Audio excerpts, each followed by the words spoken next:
This one is about working with worksheets, operations, copying, moving, and renaming. Now, admittedly, I have shown you in the previous video how to do renaming, so I'll just go and do it again. The idea was that you want to name your worksheets according to how they're relevant. So because this one has items about fruits, I called it fruits rather than just sheet 1 or anything else. Nothing stops you from calling your worksheet Pink Panther. It's just you have to remember what the hell it was.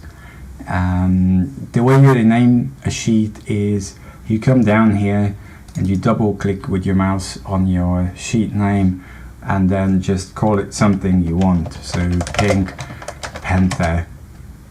And renaming sheets doesn't come with an undo button. Generally such sheet operations cannot be undone. So if you decide that you don't want to call your sheet Pink Panther after all, you have to go back and do the renaming again rather than just hitting undo, because if you have a look, there's nothing about undoing here, undoing the sheet rename. And the way you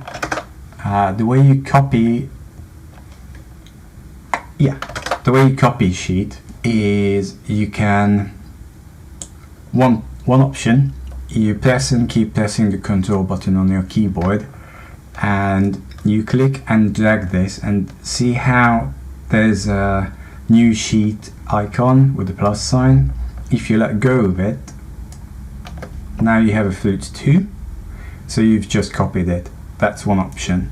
The other option you can have is right click and say move or copy, and you can pick where you want to move it or copy it and just say create a copy.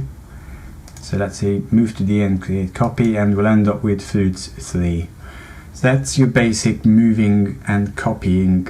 Now moving is obviously the same thing, it's just you don't create a copy, you just move it. So this remains unticked.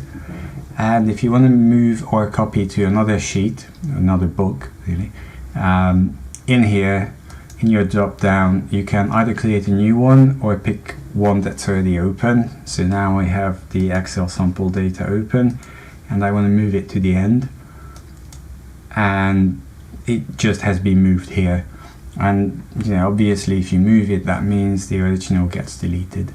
So that's how you move, copy and rename spreadsheets.